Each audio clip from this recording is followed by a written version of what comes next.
Here we go.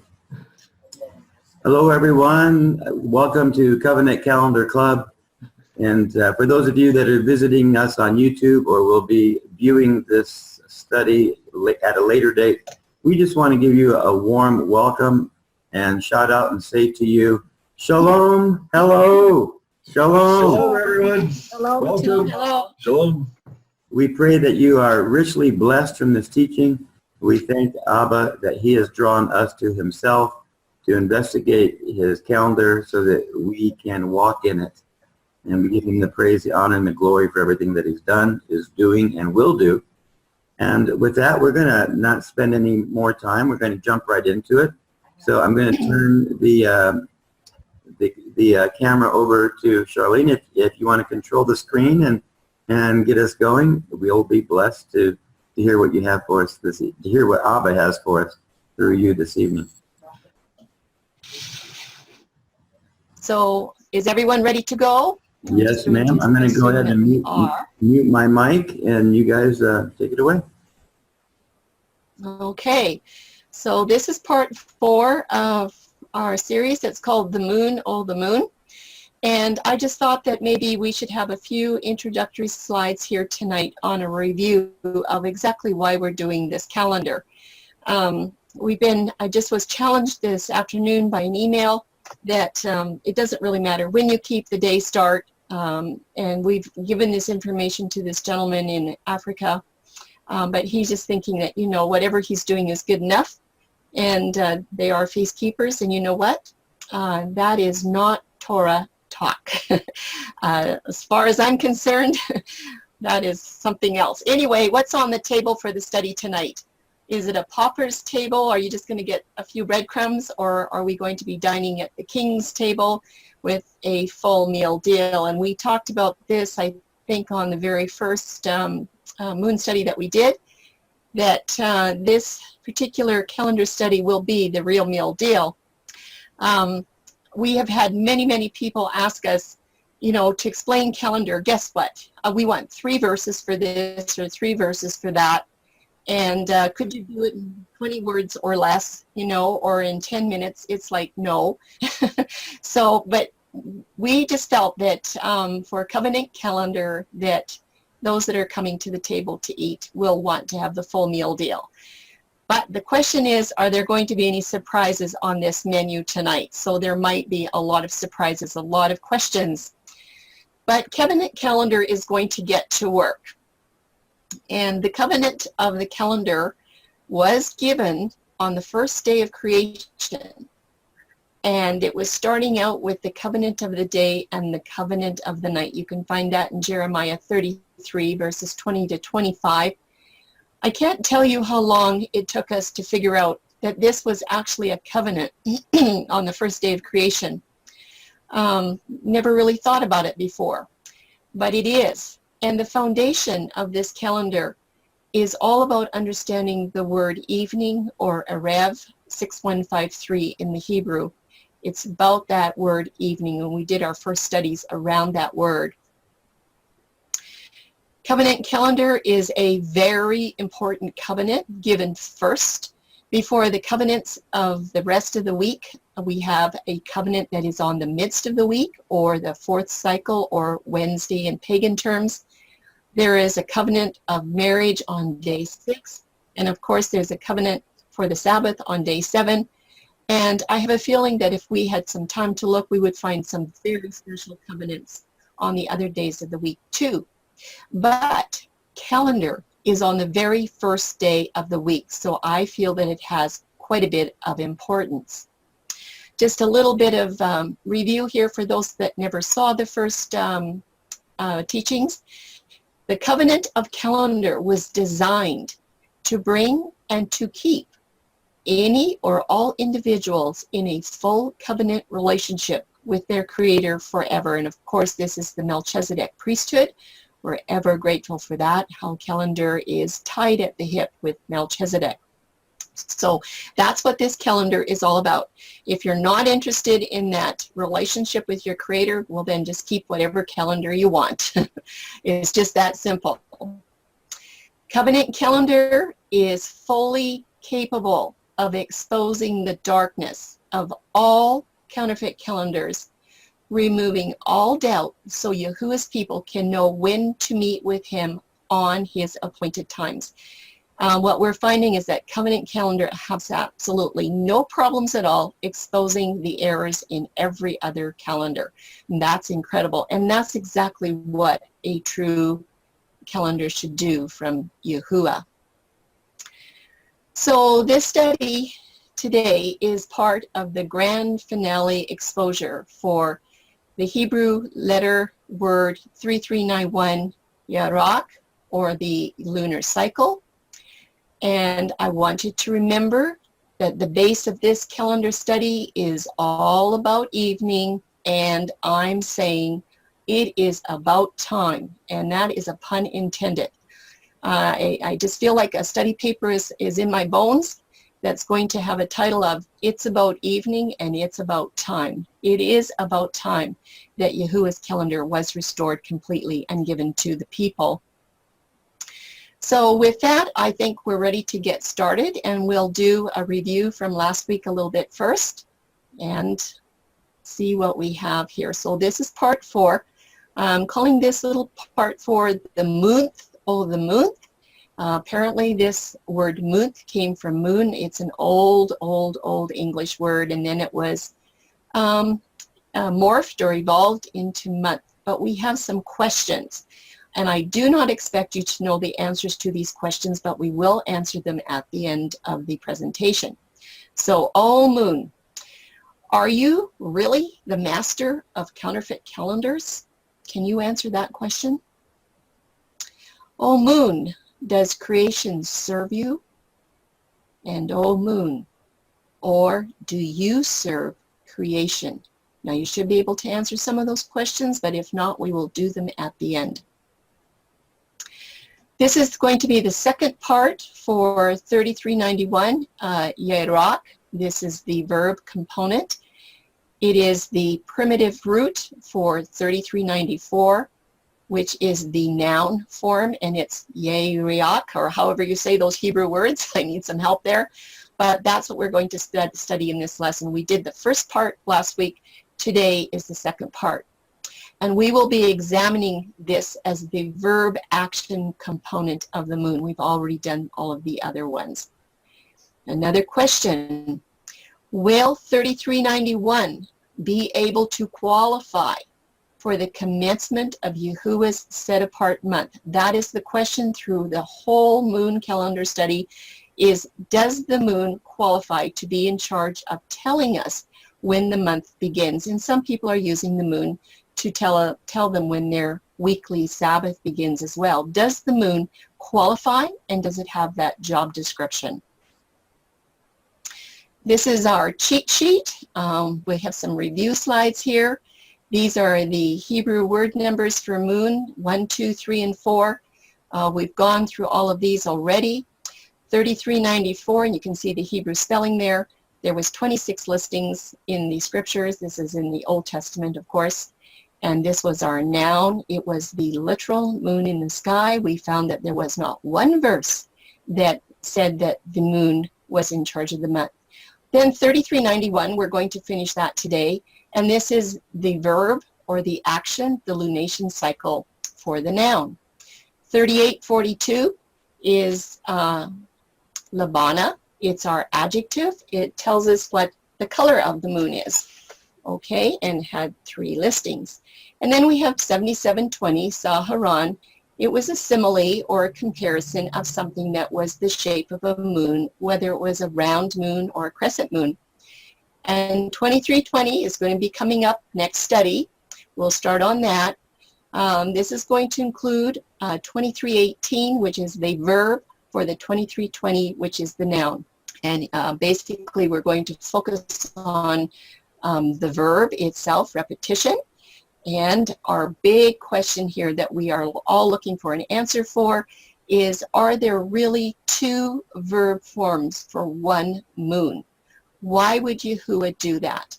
And also, I find it really interesting that Yahuwah gave us 4 numbers for the word moon. And I believe that that was deliberate. Absolutely, he wants to make sure that you have no questions about this. He never gave one number and put in 4 different definitions. This is very, very clear.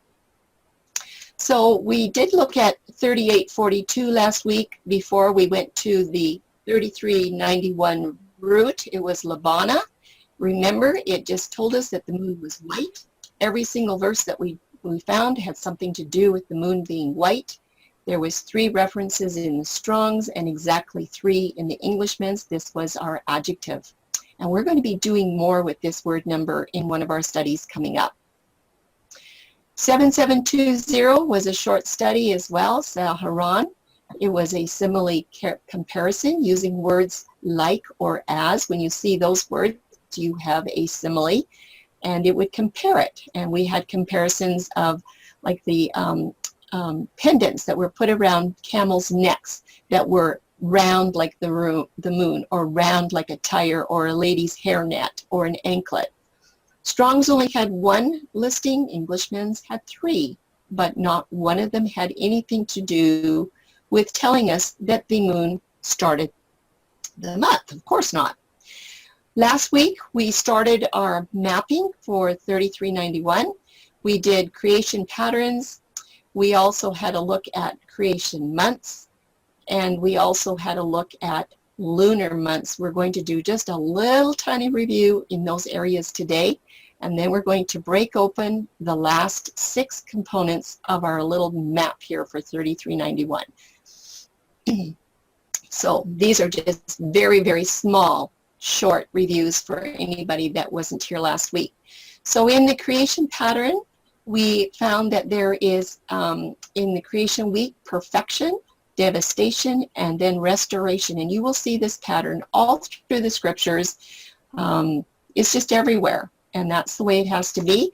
Yahuwah brings something into the world perfect, and then something happens to blow it apart, and then the next thing he does is restore it.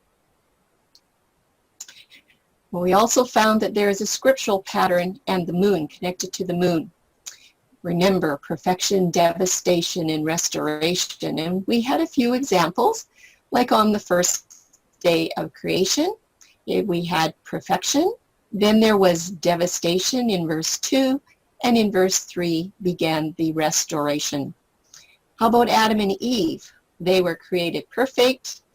They made a mistake and they sinned, and they will have to be restored. They were restored back into relationship. That's all the plan of salvation. And someday they will be restored back completely, just as we will be.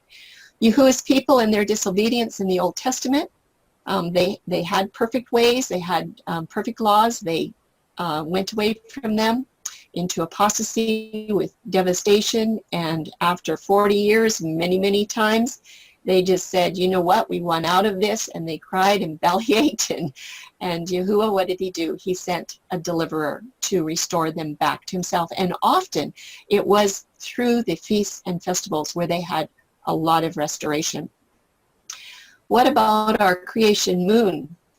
Well, it was created perfect, and there was devastation. We're going to talk about that sometime in the future with Hezekiah's miracle that altered the moon cycle 3,300 years after creation. And we know that the moon will be restored in the new earth just as well as everything else. So we did that last time.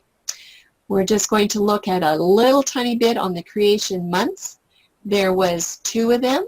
One begins on the first day of the month, and another month begins on the 4th day of the creation cycle. So we're looking at a festal month and a lunar month that are given at creation. We did not understand this like right at the beginning. This took a long time to understand how this all worked, and I don't know why it took so long, because it's completely logical. On the first day of creation, that obviously was the first day of the first week for this earth.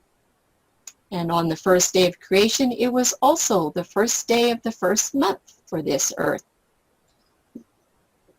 And just like our Roman calendar on the wall, the first day of January 1, same thing for this calendar. The first day was the first day of the first year for this earth. Then, on the 4th day, that is the first day of the lunar cycle. And you need to go 30 days until you can count out the first day for the second lunar cycle.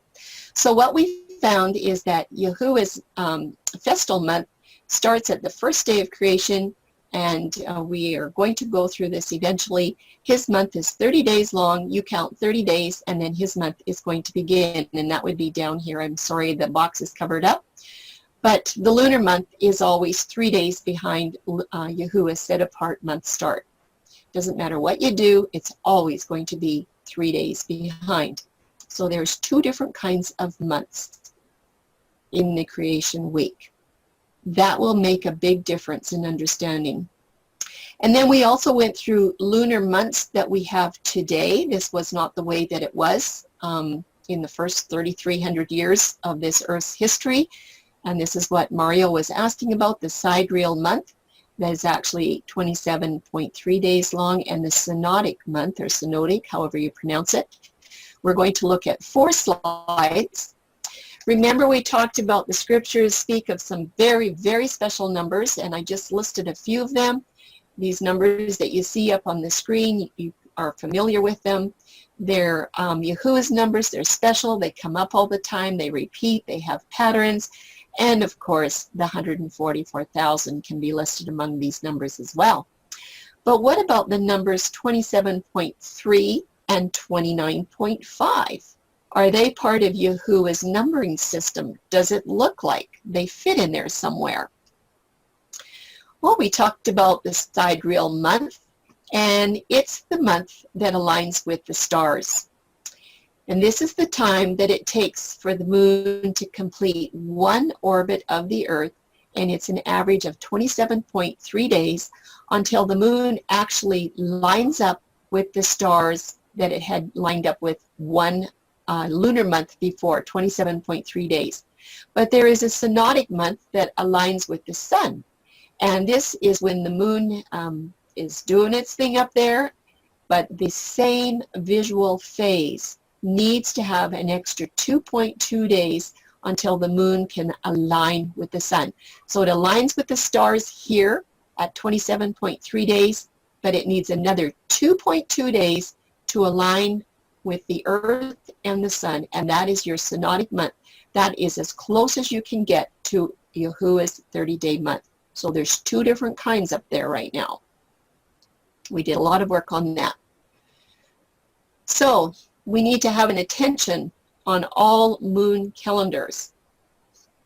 When is the new moon day? Well, the rabbis' festal lunar month, they seem to have it down pat, they think. Which month is their true lunar month? Is it the sidereal month or the synodic month? Someone tell me how to say that one of these days. Anyway, we all know that it is number 2. Most of the feast calendars that use the moon month mark the new moon day according to a particular moon phase and not the completion of the sidereal month. Now, they might be going by conjunction, they might go by the sighted crescent, the first sighted crescent, and there's some that are doing the full moon. So it's a mess. Nobody can figure out which phase of the moon they're supposed to go by for this synodic month. Well, wouldn't it be nice if they knew they didn't have to worry? So what is your answer to this question? Here is the question we had last week. When did Yahuwah change his mind and give his people a new set-apart month with 27.3 days, or is it 29.5 days per month? Like, when did he change his mind? Where do you find that in the Old Testament? And I'm saying that neither 27.3 days or 29.5 days fit the requirements to be part of Yahuwah's numbering system. And the question is why? It is because of a 19-year cycle known as Metonic. We're going to pop into some new information about Metonic tonight. Right now, what does it mean, Metonic cycle? Well, Meton, he was a Greek astronomer, and he's the one that introduced the term Metonic cycle. This was around 432 BC, And 7 of the 19 years had 13 months. I'm sure that you've all heard about that. But the Babylonians already had been utilizing this same 19-year cycle calendar since the 6th century BC. And we're going to find out that it was around 700 BC that Hezekiah's sundial miracle happened. So this is about 100 years afterwards that they finally got their calendars figured out. We'll be doing some of that work here coming up in a few weeks. There are lunar roots of the Jewish calendar. The Jews were in Babylon for 70 years, and what happened was they ended up there because they were disobedient to calendar and a lot of other things, and they adopted the Babylonian calendar dates from the period of their Babylonian exile in the 6th century BC. This calendar was a 19-year lunar cycle, and it became known as the Metonic cycle about 432, and that was the basis for the Greek calendar until the Roman Julian calendar was introduced in 46 BC. So Babylon, Greek, and Rome are all revolving around this calendar. Does that ring a bell? It should, because these are all pagan nations. This calendar with the 19-year cycle has very deep roots in several pagan nations, and they all need to have a 13th month somewhere along the line. Well, let's get back to the moon. Because the full moon reigns in the sky all night long for only one night each lunar month, the moon has nothing to do with separating the day and the night seasons. We did this last study. The moon has absolutely nothing to do with the day or the night seasons. In fact, it's in the day sky just about as much as it is at night. But there's always a but, isn't there? Here's the question. Can the phases of the moon separate or rule Yahuwah's festal months? Because it certainly doesn't separate the day from the night. So can it separate the months? Well, that depends on who you ask, and it depends on which phase of the moon, and it depends on Hebrew definitions. It depends on a lot. So we want to see tonight if 3391 will provide any answers for us. So we're going to take a closer look tonight at 3391. This is the verb form for the moon. And basically it means the cycle or the lunation of the moon. And it is labeled as a month. It's a month or a moon month. The Strong's has 2 listings and Englishman's had 13 listings. This is the verb. And I know you probably can't see it, but from my Englishman's concordance, it showed me that Englishman's had 13 listings. And when you get the PowerPoint on your desk, you can take a close look at this. And if you have it on your computer program, you can take a close look as well. But there's 13 in the Englishman's. 2 listings actually are translated as moon, and the other 11 are all translated as month. So we need to be looking at that tonight. We'll just review this definition from the Strong's. Yarak, from an unused root of uncertain signification. And the very first definition is a lunation. And the second one is month. And like I said, in the King James, it uses month 11 times in the Old Testament and twice for moon. And we're going to be looking at the definition of lunation in an ordinary dictionary soon and find some surprises. Brown Driver Briggs has it a little bit different. Remember I told you Brown Driver Briggs is not always the best source to go to first. I'm very, very careful when I use Brown Driver Briggs because he can be either like really good or really lax. He has the first definition as month, and then he has moon, and he says a month or a calendar month. So very vague. I highly recommend not to rely on Brown Driver Briggs. Okay, so we've just done a little review on 1, 2, and 3. We are going to look at point number 4, which will be beings of light. We're going to compare Yahuwah and Lucifer. In the fifth section, we're going to look at definitions around the moon. We'll be checking out lunation, lunar, and Luke. I wonder if you've seen that word Luke before. In the sixth section, we'll be looking at Lucifer and Luke. I'm not going to tell you what you're going to find yet. And in section 7, we will be looking at some family words in the Strong's Concordance. Actually, it might just do everybody a whole lot of good just to start reading the Strong's Concordance. Read the word numbers around whatever you're looking at. You might find some surprises.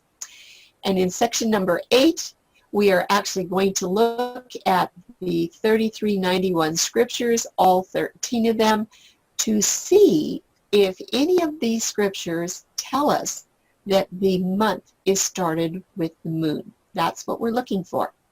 And number 9 is going to be puzzle solving.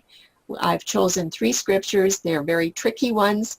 I hope you're not too wary to pay attention when we get to them, but we're going to look at Psalms 81:3, Numbers 10:10, and Deuteronomy 21:13. So let's get started.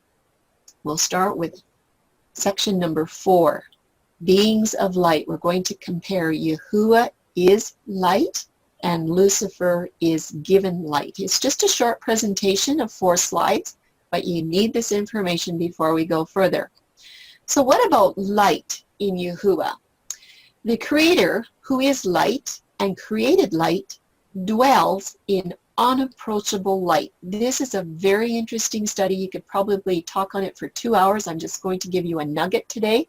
In 1 Timothy 6:15-16, it says, "He who is the blessed and the only potentate, the sovereign of sovereigns and the master of masters, who alone has immortality, dwelling in unapproachable light, whom no man has seen or can see." That's the New King James Version. I hope you don't mind that I'm putting in the sacred names and sacred titles.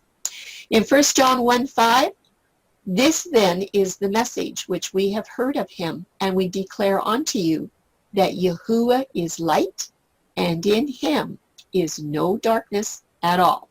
So when I go back to Genesis 1:1, and the Creator shows up on the scene to start his creating, well, I have a picture in my mind of light, of seeing light somewhere. Well, what about light in Lucifer? We all know that there was a sense of brightness around Lucifer. It says in Isaiah 14:12, "Lucifer, son of the morning." If you look up the name Lucifer, it's 1966, Hillel. It's from 1984 in the sense of brightness, the morning star. Lucifer, it connects to brightness and it connects to light. I looked up 1984, which is Hallel. It is the primitive root. It means to be clear, originally of sound, but usually of color. To shine, to make a show. Now look. To boast, and thus to be clamorously foolish, to rave, causatively to celebrate, also to stultify. Very interesting definitions that are connecting to Lucifer. Well, exactly who gave who light? We know the Creator is light, and we know that Lucifer means light, means brightness, but I'm here to project that the Creator is the only one that can give Lucifer his light and his brightness. Lucifer doesn't have any light or brightness of his own. And soon we're going to see how these concepts connect to the word Luke. So please remember this. Put it on the back burner for right now. Okay, we're ready to look in section 5. We want to do some definitions around the word moon, and we'll be specifically looking at lunation, lunar, and Luke. We will do an introduction into the definition of Luke. You need to pay attention here as well. Let's understand 3391 first. It is the root word for the set of family words between 3391 and 3394. Remember, 3394 is our noun for the word moon. The definition of the root word is the most important. And the very first definition of 3391 is lunation, or the cycle. It does not mean moon, and it does not mean month.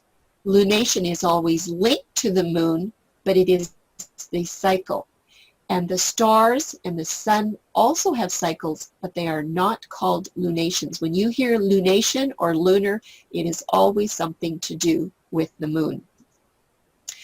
So I went to our ordinary dictionary here on the shelf that's been here for decades. When I looked in the Strong's Concordance for lunar and whatnot, these words that came up, I just thought, I wonder if I really know the definition of lunation today as it is in the dictionary. And there it is in the box. That's exactly how it is in the dictionary. I just wrote it out. This is the time elapsing between two successive new moons. Okay, everybody, this is talking about a synodic month. Look what it says. An average of 29 days, 12 hours, 44 minutes, and 28 seconds. So this is not talking about the sidereal month. This is a 29.5-day moon month. And then it said from Latin, luna, moon, see lunar. Okay, I said, then I better go look up the word lunar. And you guys can do this too. You can go get your dictionary and look this all up. So again, this is defining the synodic month. So I thought I better understand the word lunar. And it says, of, involving, caused by, or affecting the moon, measured by the revolution, or that would be the cycle of the moon. And then it says a lunar month, a lunar year, and then everybody, this is what it said in my dictionary. See Luke in the appendix. You can see what it says right there. It said, see Luke in the appendix. Now, my dictionary is about as big as a Strong's Concordance. It's a great big one. Actually, it's Richard's dictionary. And I was thinking, wait a second. I've never heard of a dictionary having an appendix. Like, that's new to me. So I'm thinking, I better go see if this dictionary really has an appendix. And sure enough, it did. Well, we're going to look at that word Luke in a little bit and find out what it had to say in my appendix. But we should understand Luke's connection to lunar. Luke is connected to both lunar, that's the literal moon, and it is connected to lunation, which is the moon cycle. And you can have a review there on the slides. I have 106 and 107. I don't know what that's doing there, but must be further down. Anyway, the moon has no light of its own. We did that last study as well. Remember Isaiah 13:10? It talks about the masculine moon, and the sun has the masculine and feminine characteristics, and the word light, which is or, is feminine, and it's the sun that picks up the feminine. Moon has no light. It's only masculine, has nothing feminine about it. But the moon has always had its own lunar cycle since creation. And that cycle began with a perfect 30-day length. So I have another question for you. And it's probably a pretty hard question. Was it Yahuwah's purpose to allow sidereal and synodic months of different lengths? Think about that. Because there was no such thing for 3,300 years after creation. So was it Yahuwah's purpose to allow the moon to have a sidereal and a synodic month, and they both have different lengths? Charlene? And did Yahuwah build? Yes. Oh, sorry to interrupt you. I should have let you go with your question there. Myself, from what I've studied, I do not believe that either one of those 2 months are Yahuwah's original plan. He altered his original plan of the 30-day month and or 30-day lunation for the moon. He altered it, and we come out with the sidereal month. He did that for the express purpose of separating the lunar cycle so that his people would recognize the difference, and hopefully they would not keep gravitating to the pagan system of worshiping or serving the moon. And when he did this, like Yahuwah was actively searching to save his people. He altered his original plan for our salvation. And so what did man do?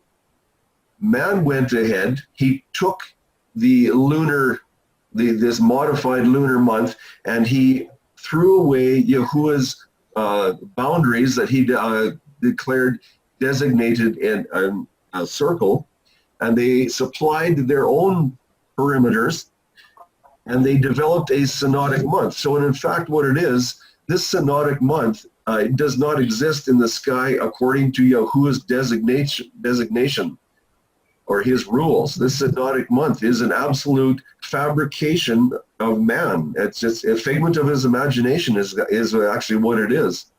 So both of these months are just the sidereal month, I believe fully, is going to be restored back to original 30 days near the end of time. The synodic month, which is man's fabrication, it doesn't even exist today if you go by Yahuwah's rules. Just my thoughts. Yeah, and I'm really glad that you brought that up, because I didn't want this question to sound like that Yahuwah had two different kinds of months, because that wasn't the way it was. It was never his design. And we're going to do this eventually before we finish the calendar study. But when we do the whole history of what was happening in the Old Testament, then you will understand why I'm posing this question right now. So now the last question on the slide is really important, and we're not going to answer this question in this study. Has Yahuwah designed a built-in test for every religious calendar by allowing these two different kinds of months to be on the table today? Now, everything was perfect in creation week, and Yahuwah had plan A, and it was a good plan. But when his people went astray, and they just would not come back to worshiping the way that he had asked them to worship, he had to do something to get their attention. We're going to talk about that later. It was the sundial event, as far as we can understand. He had to get their attention big time. But he didn't seem to move them very much. But the thing was, out of that great big event, they'd now come up with a sidereal and a synodic month. And I believe that that was a built-in test. Which one are they going to choose? Well, they chose the one closest to the 30-day month. And that's the one that's the most popular today. I don't know anybody that's following the sidereal month. But that is a test for everybody that is feast and festival keepers that are following a calendar. That's the test right there. So, big test. Okay, Charlene? we're done with that section. Yes. China followed the sidereal month for centuries and centuries and centuries. Islam follows the sidereal month still today. That's why their religious calendar is totally out of sorts with the seasons. Okay, Tim, I did not know that. You've done a little extra study that we haven't written papers on this yet. We've just been too busy concentrating on covenant calendar. We haven't written papers on all these other calendars, but that's interesting, of course. So there is some evidence there, and boy, Islam is a pretty big nation, one of the biggest nations in the world, if it's not the biggest. So they're doing a sidereal month, and yes, they would definitely be off. Okay, we're going to come back to Lucifer and this word Luke. There's 10 slides here. Hang on to your seats, because this section might have some really huge surprises. We're going to examine the definitions of lunation and lunar and find out what these definitions have to do with the word Luke. Remember, that word Luke was in the appendix of my great big dictionary.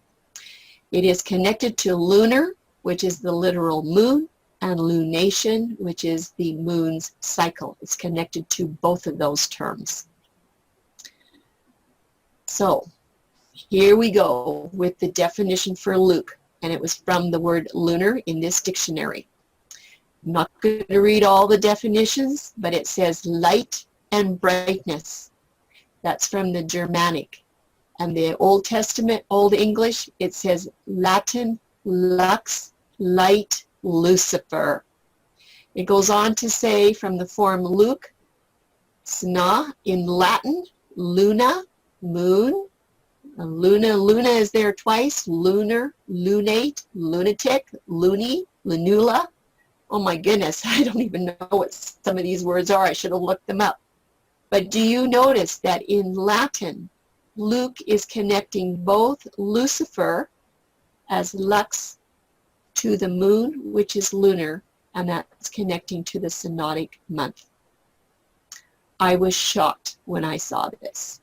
I did not see this in the Hebrew, but definitely lunar and Luke and lunation is connecting to Lucifer. Well, why? Luke comes from the words lunar and lunation, meaning light or brightness. In Latin, the word Luke is lux, and it simply means Lucifer. Lucifer and the moon connect through these words, light, whiteness, and brightness. Think about that. What about Lucifer's loss of perfection? Well, we know he rebelled. He had a chance to repent, but he refused. He had some time to think about it, and he said, no, I'm not changing my mind. I don't care what you say. And so he had to be cast out of heaven. He became the ruler of darkness of this world and the dark prince of the air, and his new serpent names are Satan and the devil. He will never again be an angel of light, even though he can make it appear that way. And he is now the prince of this air. I just listened to some Bradford Scott here in the last couple of days, and the second day of creation was not pronounced good. I might even have that in the PowerPoint, I can't remember.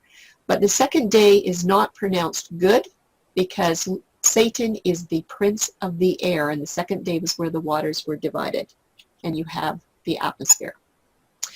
Luke comparisons of Lucifer to the moon. Lucifer had no light. His light came from the S-O-N. That is the creator. The moon has no light. We discovered that in the last teaching, especially from Isaiah 13:10. And the moon's light is a reflection from the S-U-N. Is there a connection between these two statements? Lucifer gets light from the sun, and the moon has reflected light from a sun. Let's do another little review here. Comparisons for Luke. It is the suffix form in Old English for light. In Latin, light equals Lucifer, plain and simple. The suffix form of lumen in Latin is luminous and illuminate. And the suffix form of luna in Latin is moon. Remember we read it, lunar, lunate, lunatic. Remember all those definitions that we had there? Everything is connecting to Lucifer, between Lucifer and the moon. We will investigate Luna very shortly. That will have some surprises as well. What does all of this have to do with 3391's lunation cycle or 3394's literal moon? Well, I'm seeing that the moon is equal to lunar, lunation, Luke, and borrowed brightness. And Lucifer's light came from the sun. It was not borrowed, but it was given to him to reflect. The moon is dark until it receives light reflected from the sun. Is the moon connected to Satan through darkness? Here's a thought to ponder.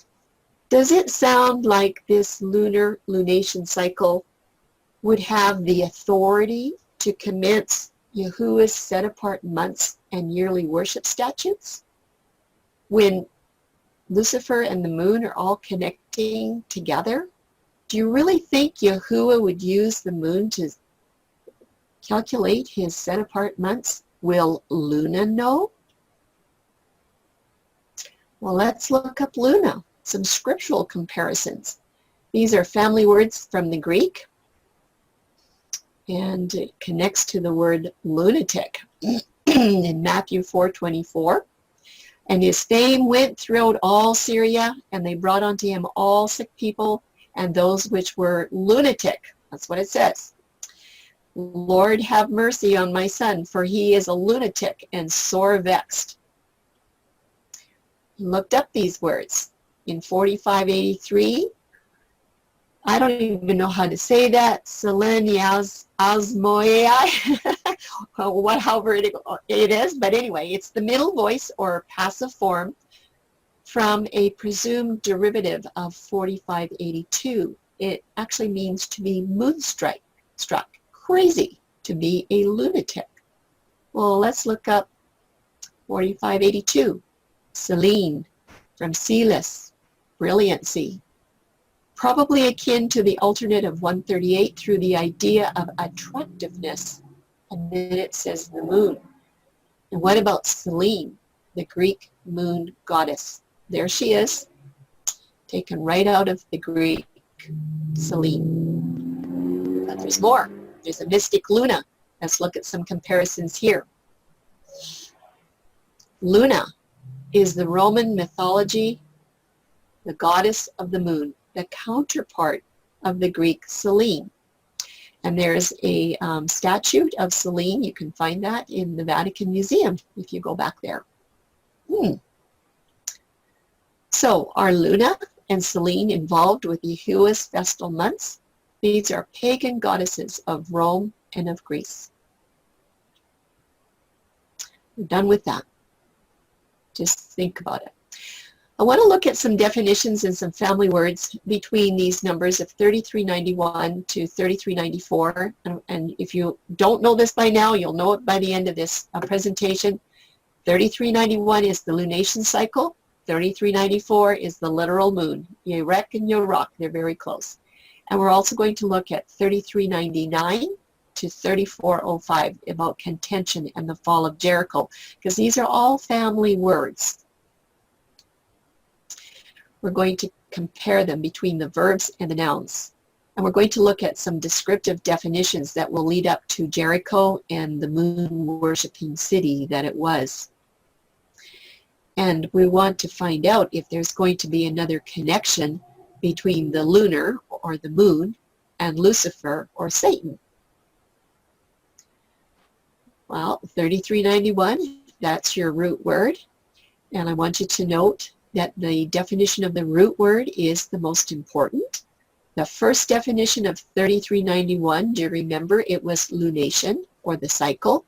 It is not moon, and it is not month. In Hebrew, it is a verb-oriented language. It's action-oriented. So the root words will usually be action-oriented, if not always. And lunation is always linked to the moon, not the sun, not the stars. They do not have lunations. They have cycles. We already did that. So let's look at some words around 3391 being the primitive root. Well, between 91 to 94, you'll have 3392. It's Yorok. It's a name of an Arabian patriarch. Sounds about the same. 3393 is spelled exactly the same. It is Aramaic, and it is used for 12 months, or Adar, the 12th month. You see these family words all are, some of them are all, there's three of them there that basically are spelled exactly the same. So it's Yorok and Yorek. Yorok, someone help me with that somewhere along the way. Anyway, these last two Hebrew words don't have any connection to the moon family words of Yorok and Yorek as far as something to do with a month. They just are in that family. And I want you to remember this when we get to the study on 2320 Kodesh. We'll be coming back to this. Well, I looked at some family words that came after 3394. 3399, just look at what these definitions are saying. It said to hurl or turn over. 3400, throne of Yahuwah. 3401 was contentious and adversary. 3402 was the same as 3401. It was a name that meant contentious. 3403, is also from 3401. It meant contend. 3404 was from 3384. It meant to throw.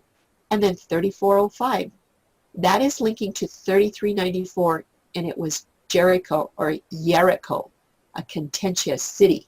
Iraq and Jericho, they all have those familiar family sounding words in Hebrew, not in English and probably not in any other language.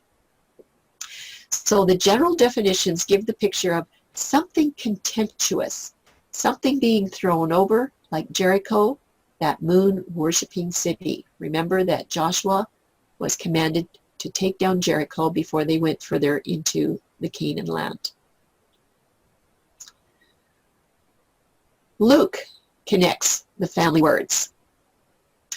These meanings between 3391 to 3394, they connect Lucifer with the moon through lunation, the literal moon, and Luke. Remember, Luke meant Lucifer and all the borrowed brightness that Lucifer had and the moon has of brightness and whiteness.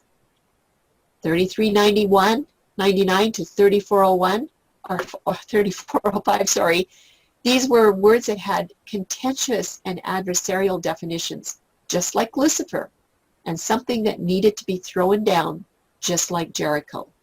Do you see how Luke is connecting all of these different words together? What about Lucifer and Jericho being cast down? Well, it does. Luke connects to Lucifer. He was cast down from heaven. And the words 3399 to 3405, all of the meanings of contention, linking to Jericho as a contentious adversary and moon-worshipping city. Yes, Jericho had to be thrown over before Joshua could enter further into Canaan. And I believe there's an end-time application as well. Before entering the heavenly Canaan, all sacred regard for the moon to command worship statues of any type is going to have to be cast down or placed under the foot. We did that study already. That moon has to go. It has no part of Yahuwah's calendar whatsoever.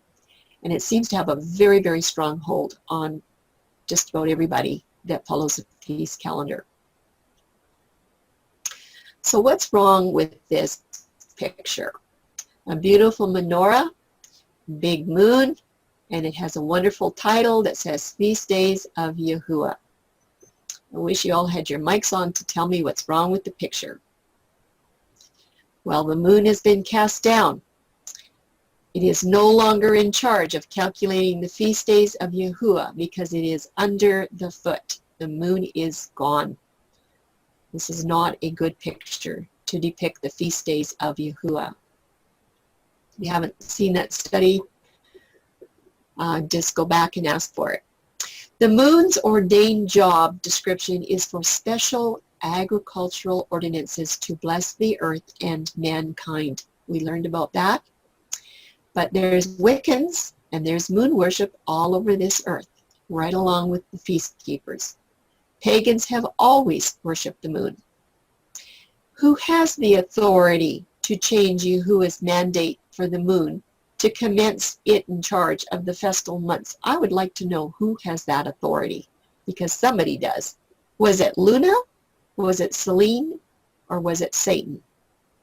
Who has the authority to put the moon in charge of Yahuwah's festival month? Okay, let's move on to section number 8. We're going to now look at the scriptures that are used for 3391. There's 11 of them that use the word month, and there's only 2 that use the word moon. We only have 6 slides in this section. We're looking to see if one of these scriptures commands the moon to be in charge of the month. 3391 is used 2 times. It's translated as moon, and 3391 has 11 times translated as month, and 3 times it is talking about a pagan month with a name.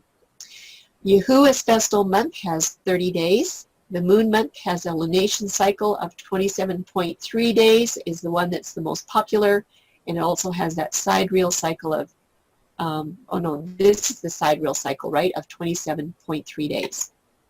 Yahuwah's month renews and rebuilds after 30 days.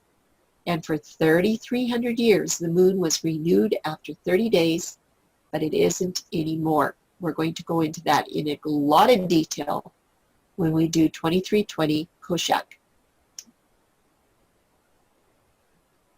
3391 month verses from the Englishman's, because the Strong's only gave you 2, so you have to look into the Englishman's to find the rest of them.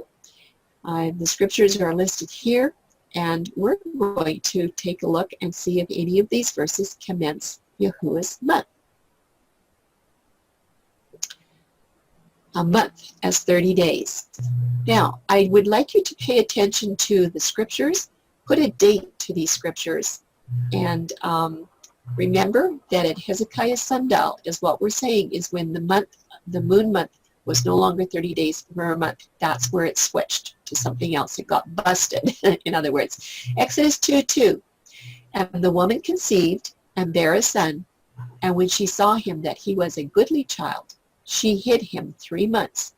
We all know this is talking about Moses' mother when she built the little basket of reeds and sent him in the river. This is a pattern of 30 days, and it would be counted by a lunation cycle, probably easy. Well, I put my little boy into the Nile River. It was a full moon night. Okay, so that is perfectly okay.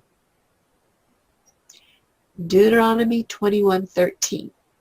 And she shall put the raiment of her captivity from off her, and shall remain in thine house, and bewail her father and her mother a full month.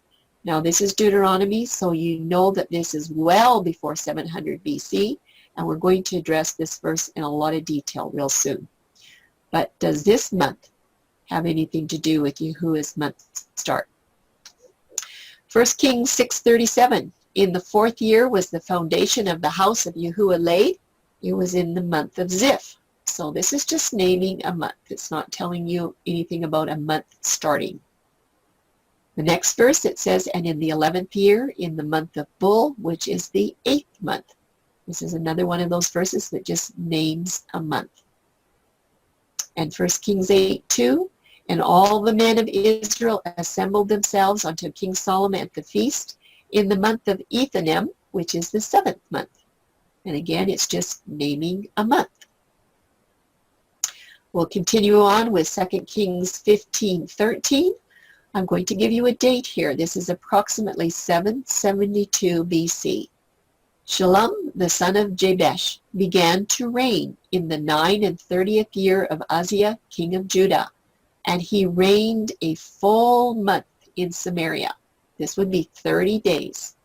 Does that tell us anything about the moon starting the month? No. Job 3:6. I consider Job a Torah book. He lived approximately 1520 BC, sometime between Abraham and Moses. This is what Job says. As for that night, let darkness seize upon it. Let it not be joined unto the days of the year. Let it not come into the number of the months. Doesn't sound like it's naming the moon to be in charge of the month. Another one from Job 7:3. So am I made to possess months of vanity, and wearisome nights are appointed to me. Actually, that word month is actually an adjective, isn't it? Another one from Job 29:2. Oh, that I were as in months past, as in the days when Yahuwah preserved me. It's not telling you anything about the moon commencing the month. Job 39:2. Canst thou number the months that they fulfill? Or knowest thou the time when they bring forth? This is talking about fertility cycles. It's not telling you that you're using the moon to name a month. And one more. Zechariah 11:8. This is around the time of 487 BC. So this is after the sundial event. It says, 3 shepherds also I cut off in 1 month. Now, of all of the verses that we've read, this one's probably the trickiest. I have to say that this month would be a moon month, a lunar cycle of the 27.3. That would be how many days would be in that moon month. Well, the context is about false shepherds that are worshiping idols. they're worshiping idols according to probably the moon idols and the sun idols, sun gods and moon gods. The whole chapter, you have to look at all of the context. So this is not talking about Yahuwah's month, and it definitely doesn't tell us that the moon starts Yahuwah's month. There's two more verses where 3391 is used, and they're both using the word moon. We've already done this verse. It's an agricultural reference to the moon's lunation cycle, which is the action. In Deuteronomy 33:14, it says, "And for the precious fruits brought forth by the sun, and for the precious things put forth by the moon." This is one of the ordinances of the moon. In its lunation cycle, it brings forth the agricultural harvest. This has nothing to do with how a month begins. There is one more. It is a prophetic reference to the moon's lunation cycle, which is also in action in Isaiah 60, verse 20. "Thy sun shall no more go down, neither shall thy moon withdraw itself." That means the lunation cycle isn't going to withdraw. "For Yahuwah shall be thine everlasting light, and the days of thy mourning shall be ended." This is actually a prophecy. I don't know if you remember that the very first time that moon is ever used in the Torah is in Genesis 37 in regards to Joseph and his dream with the sun, the moon, and the stars, and it was a prophecy. And that to me is the most important, probably the backbone of what the moon is really supposed to do for us, to tell us about prophecy, although it does the agricultural goodies as well for the earth and for mankind. Charlene? Now, yes. Yeah, I'd just like to point out for somebody who doesn't quite recognize the full depth of this verse, Isaiah 60, verse 20, "The sun shall no more go down, neither shall thy moon withdraw itself." When you think about this really clearly, with the only way to get a new moon is when that moon withdraws itself. If the moon does not withdraw, there can be no rebuilding or renewing of the moon. So Isaiah is telling us right here that on the earth made new, that's the context in the chapter, that there will be no more new moons. That's right. And that's what's going to say in this box down here, that we're going to address that in a future study in a lot of detail. But I'm glad you put that little tidbit in there, because maybe somebody here tonight won't see the future teaching. But anyway, is a very interesting verse, Isaiah 60, verse 20. But between the two verses above, only one of them is a Torah reference using moon. And I have a question for Deuteronomy 13, and it might be tricky. The beginning of the month, where we're talking in Deuteronomy 33:14, is the beginning of the month starting with a lunar cycle? In Deuteronomy 33:14, it says, "And for the precious fruits brought forth by the sun, and for the precious things put forth by the moon." Is the beginning of that moon month starting with the lunar cycle or with Yahuwah's other month? Or the beginning of the month, is it starting on the first day of the set-apart month, or is it neither? That's just a question for you to think about. I want you to start to learn to start thinking out of the box and processing some of these ideas. So just a little review. The lunar month was designed for agricultural ordinances, and I'm sure glad it was, because we can have beautiful gardens and all kinds of things. However, the ordinances of the lunar month were exchanged by sinful man, and they were substituted for the commencement of pagan worship statutes, giving homage to the pagan moon god. The pagans were completely always mesmerized by the lights in the sky. It didn't take long for Yah's people to be following right after them. After the sundial event, the lunation cycle changed from 30 days per month to an average of 27.3 days per month. That's the sidereal month. The metonic cycle stretched the lunar month to about 29.5 days per month. That was from Meton.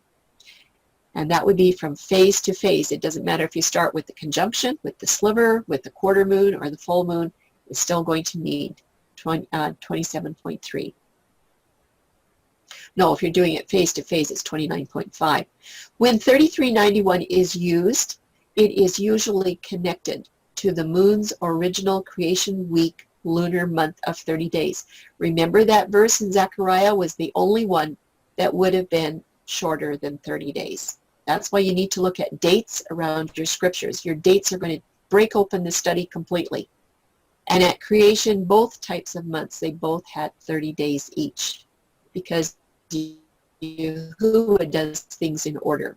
How can we know for sure? Because he does things in order. Okay, we're going to look at the last section on puzzle solving, and this is a tricky section. We're going to solve between Deuteronomy 21:13 and Numbers 10:10, and then we're going to solve between Numbers 10:10 and Psalms 81:3. So hang on, because it's a little bit tricky, and we can always come back and look at these slides after we're done.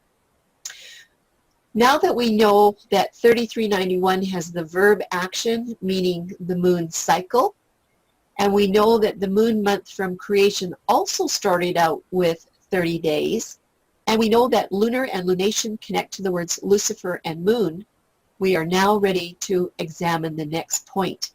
So here is the question. Same question as we've been going over and over and over. Does 3391 as the moon month ever refer to Yahuwah's 30-day creation month? And the question is why? Because the Englishman's Concordance lists 3391 as month rather than moon's lunation in Deuteronomy 21:13. We're going to examine a really tricky problem here. Are these scriptures synonymous?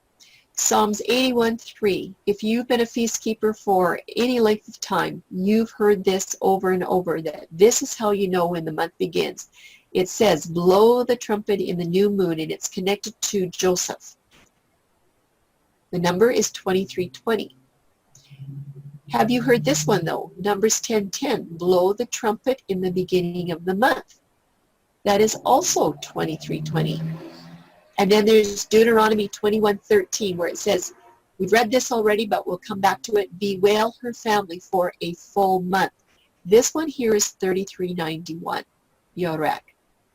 Is this 3391 month the same as Yahuwah's set-apart month? The reason I'm asking this question is because that's what is being taught out there. Do these three scriptures support the new moon month being in alignment with Yahuwah's set-apart month? I hope I'm going slow enough so you can grab these concepts. Deuteronomy 21:13 is the one that is being taught that the moon is in charge of the month. Let's scrutinize that one first. It is a Torah verse, and it is often used to prove that the lunar month is identical to Yahuwah's original set-apart 2320 month for the feast worship statutes. And this is what it says, and she shall put the raiment of her captivity from off her, and shall remain in thy house, and bewail her father and her mother a full month. It's 3391. It's the cycle of the moon. And when a maiden was taken into captivity, she was allowed 1 month to mourn for her family. Yahuwah made sure about that. And that captivity could occur on any day of the month, in either his set-apart month or the moon month. That's totally logical. And it would be very easy for a pagan maiden to calculate the full 30 days by following the 3391 lunar cycle from sliver to sliver, or full moon to the next full moon, or any phase in between. 3391 is the best choice for the context of this verse, is absolutely the best. Because Yahuwah has regard for the pagan captive. When Israel raided these pagan nations and they took captive maids, it would be very, very unusual for the maidens to not already follow the moon cycle system of counting. That's what they did. The pagans were following the moon. Yahuwah was very sympathetic towards these captured maidens, and they were to receive every Torah benefit. And in this way, she could confidently count out her rightful days of mourning through the moon phases before she has to be subjected to her captor before her allotted time. She gets to have those 30 days. And later, the captives would learn of Yahuwah's worship covenant calendar, and they would understand that the Shirley? month doesn't start with them. Yes. I believe that's a pattern that Yahuwah laid down for everyone. Every person that is observing by the moon, when they come to the realization that there's a problem with observing times by the moon, I believe that Yahuwah set this pattern of the pagan lady so that everyone would have a time to study, time to understand, and become convinced of their own accord on this pattern.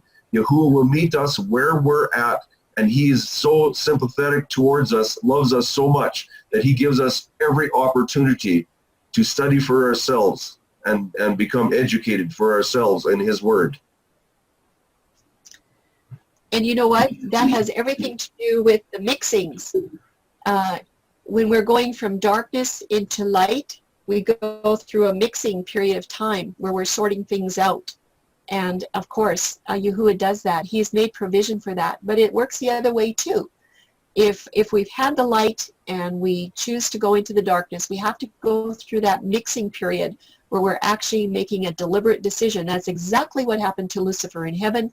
He decided he was going to go the other way, and Yahuwah gave him a period of time, and that was his mixing time where he had mixtures of, good and bad, and he chose the bad, unfortunately. But yes, we all go through this. So it's, isn't that great that Yahuwah doesn't judge us? There's going to be a lot of resistance to the truths of covenant calendar because people are not used to it. They're used to what they've heard, what they've been taught. They thought it was true. They want to believe it. But now what I'm seeing is that they're seeing studies and there's resistance right from the get-go. They're not taking time to say, look, I need to study this out. There is complete resistance. That's what scares me. But if people say, look, I need to study it out, and even if they need a year or two, whatever, Yahuwah, he helps them through that. He winks at it while we're learning. Okay, there's more to this puzzle with this Deuteronomy scripture. We're going to compare Numbers 10:10 to Deuteronomy 21:13. Numbers 10:10, it says, also in the day of your gladness, and in your solemn days, and in the beginning of your months, that is 2320, that's Kodesh, you shall blow with the trumpets. Deuteronomy 21:13, please let me read it again. And she shall put the raiment of her captivity from off of her, and shall remain in thine house, and bewail her father and her mother a full month. This is a moon month. Now, both of these months, one is a 2320, one is a 3391 that is connected to the moon.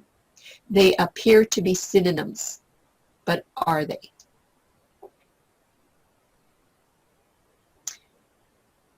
Let's solve this puzzle. In Numbers 10:10, the wording is given as blow the trumpet at the beginning of the 2320 month. We haven't done the 2320 study yet. And Deuteronomy 21:13, the wording is given as a full lunar month for mourning of captivity. Both Numbers 10 and Deuteronomy 21 are referring to very different months. These are not the same. These are not synonyms. They're not similes. In Numbers, it's a trumpet month. It is attached to 2320 and the renewing of Yahuwah's month that has roots in day one of creation. That's what Numbers 10:10 is talking about. Deuteronomy is a captive month, a captivity month, and it's linking to 3391 because it's talking about a captive maiden and the lunation cycle so that she can tell when her month is up, and that lunation cycle has roots in day 4 of creation. Numbers 10:10 has roots in day 1. Deuteronomy 21 has roots in day 4. These are very different months. Numbers 10 and Deuteronomy 21 do not fit together. In fact, Yahuwah's 2320 month, that's Kodesh, is never, ever the same as the 3391 lunar month. And we will be breaking open the study on the 2320 starting at the next time we come together. But this right here, Deuteronomy 21:13, because they're using 3391 and calling it a month, the teaching out there is it is exactly the same as the 2320 month, that they're both the same, is absolutely not true. Okay, let's go to the second puzzle. We've done Numbers and Deuteronomy. Let's compare Numbers 10 to Psalms 81:3, and this is quite a puzzle as well. I'm going to read Numbers 10:10 again. Also in the day of your gladness, and in your solemn days, and in the beginning of your months, your 2320 Kodesh months, that's when you blow with the trumpets. Psalms 81:3 says, blow up the trumpet in the new moon. It's 2320. In the time appointed on the solemn feast day. New month and new moon. Same numbers. They appear to be synonyms. Are they?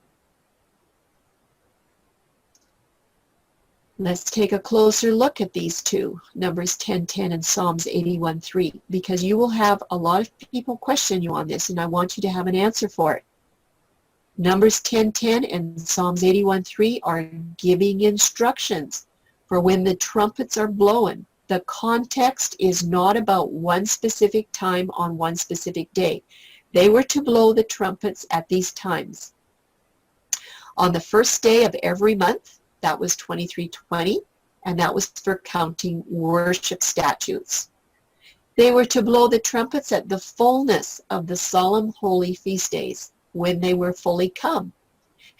And they were to blow the trumpets on every feast day during the weeks. That was a command. Now, will Numbers 10 and Psalms 81 agree to fit together? Numbers 10 is a Torah verse. Psalms 81 is not a Torah verse. Let's take a look. Compare them. Numbers 10:10, a Torah verse. It says the wording is given as beginning of your month. It's a 2320 Kodesh month. Psalms 81:3 is a non-Torah verse. The wording is given as new moon. When you look up the word, it is 2320. But moon is improperly translated. It should say month. And we're going to go through a whole bunch of this in the upcoming study on 2320. It's probably going to get broken into two sections. But this was mistranslated by the 1611 translators of the King James. Both Numbers 10 and Psalms 81 are referring to exactly the same 2320 set-apart month of 30 days, or that's Yahuwah's month that began on the first day of creation. And the months of Psalms and Numbers are not linked to the moon. Your Bibles will say moon. It is not moon. It's the wrong word. It's been added. Let's scrutinize Psalms 81 with Numbers 10. I have it color-coded. You'll see blue and green and a brown color. Blow up the trumpet. It should say in the new month, 2320, because that is the renewal of the first day of Yahuwah's month. Blow up the trumpet in the new month, in the time appointed, on our solemn feast day. And that's 2282. That's every festival. So now, Psalms 81:3, written by King David, he has to follow the Torah instructions given by Moses. And we're going to do studies on King David as well. He followed Torah with all of his heart. It's color-coded, Numbers 10:10. Also in the day of your gladness, and in your solemn days, and in the beginning of your months. This is the 2320 Kodesh month, not the 3391 lunar month. That's when you blow with the trumpets. Between Psalms 81:3 and Numbers 10:10, there is not one mention of a lunar month with the number 3391. 3391 never qualifies any lunar phase to commence Yahuwah's feast months. And guess what? Psalms 81 and Numbers 10 do agree. The puzzle is solved, but you've got to get that word moon out of there. Some final conclusions for Yorak. Deuteronomy 33:14 is the very first 3391 Torah reference that aligns with a moon month of 30 days. And remember that there's 11 verses that use the word month, 2 that use the word moon. For 3,300 years, the moon month had 30 days in its cycle, which began its commencement on the 4th day of creation. That's over half of the Earth's life that it gets, 3,300 years.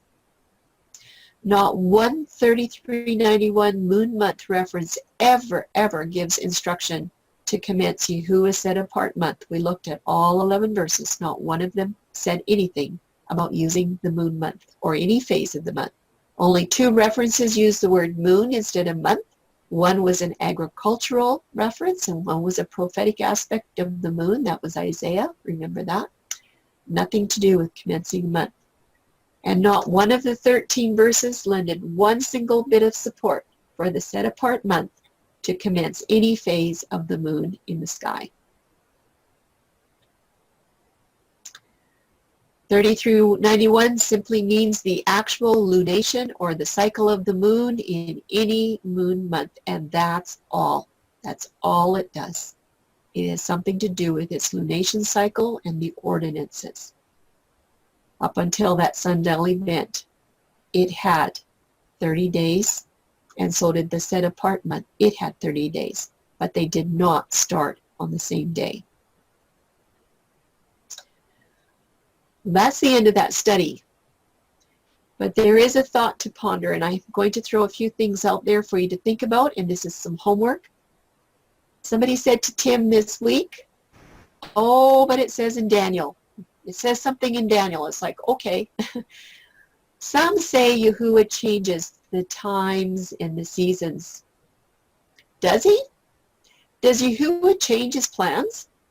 Did he go from plan A to plan B? Are we looking at a perfection, a devastation, and a restoration? Does he have to get back to plan A? I think so. And if he did change, what does this mean for his covenant calendar if he changes times and seasons? Well, look in Daniel 2:21. This is what it says.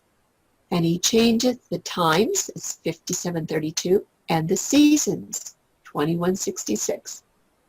He changeth the times and the seasons. He removeth kings and setteth up kings. He giveth wisdom unto the wise and knowledge to them that know understanding. He, that's Yahuwah. Let's do the definitions for the word seasons first. It's 2166. It is Zeman, it's Aramaic. It's from 2165, and it is exactly the same as 2165. It means season or time. And 2165 is from 2163. It means an appointed occasion. I would link this to an appointed, set-apart feast and festival, a season and a time. And 2163, Zaman, it is the primitive root. It means to fix a time, to appoint. So the verse said, and he changes the seasons. He changes them. Here's the question. When did Yahuwah change any seasons or appointed times? Let's look at the next part, the definition for times. It's word number 5732. It's Eden. It's Aramaic again. It's from a root corresponding to that of 5708, which is a set time, technically a year. So something about the year that is changing. That should ring a bell to you, a time. Let's look up 5708. It's in red letters for a reason. Ed, from an unused root, meaning to set a period, and it says to compare 5710 and 5749. The menstrual flux as periodical, by implication in plural, soiling, and filthy. He changes times that are filthy. Is that what it's saying? How did Yahuwah change any times to become soiled and filthy? And the question is why? I want you to think about these things. Because we're done. We're going to go back and we're going to answer the questions that were at the beginning of our presentation. Oh, moon, are you the master of counterfeit calendars? Does creation serve you? Or moon, do you serve creation? Let's find out what our answers are. Question number 1, oh moon, are you the master of counterfeit calendars? Yes, every calendar that uses any phase of the moon is master of that calendar. Oh moon, question number 2. Does creation serve you? Friends, absolutely yes. Every new moon, every moon day, and every 13th month. There are many around the world that are serving the moon. Question number 3. Oh, harvest moon, do you serve creation? Yes. In Deuteronomy 33:14, it says, and for the precious things that are put forth by the moon. That is through the ordinances, its job description, through the lunation cycle, that we have all of the abundance of harvests and tides and all those kinds of things that we talked about. Yes, the moon does serve creation. I'm glad it does.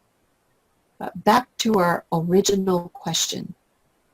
Can the phases of the moon separate or rule Yahuwah's festal months?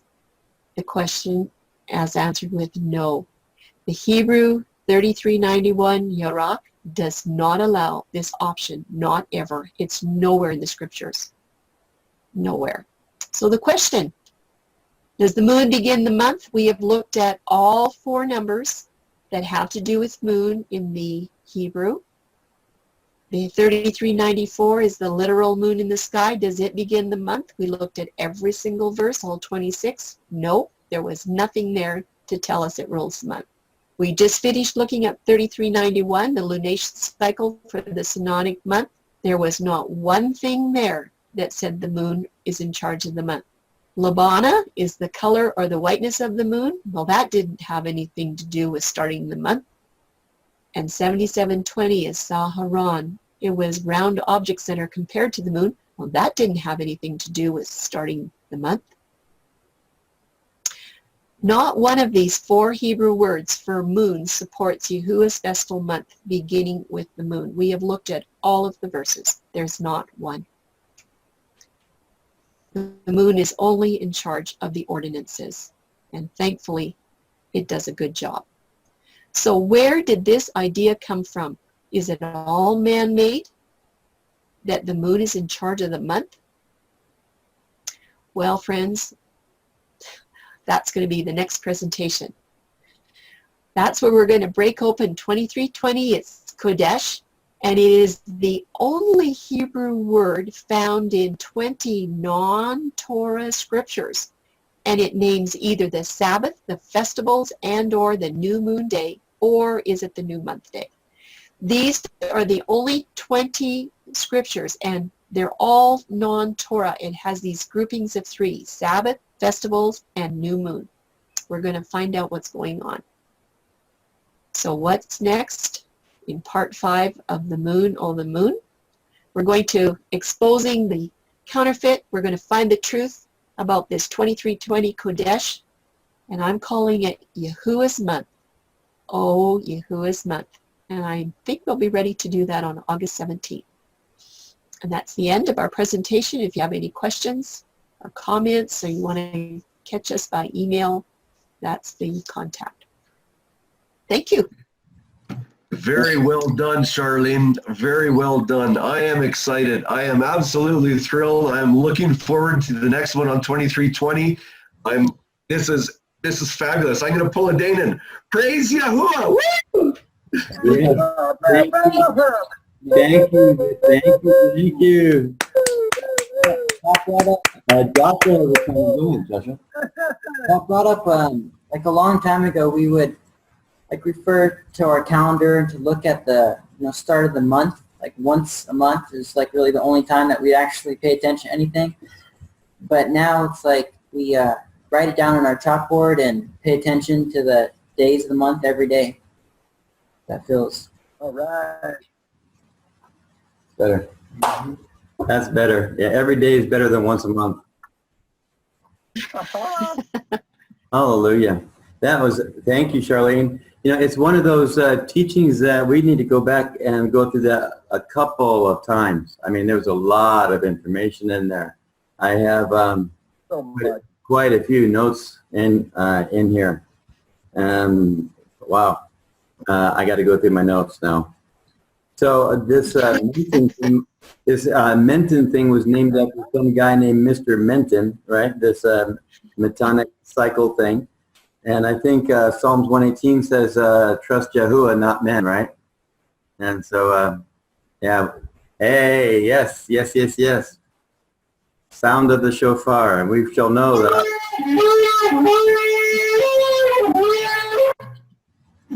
All right. Hey, just to let you know, I've never had a problem carrying the shofar on the plane with me. So are you bringing your shofar?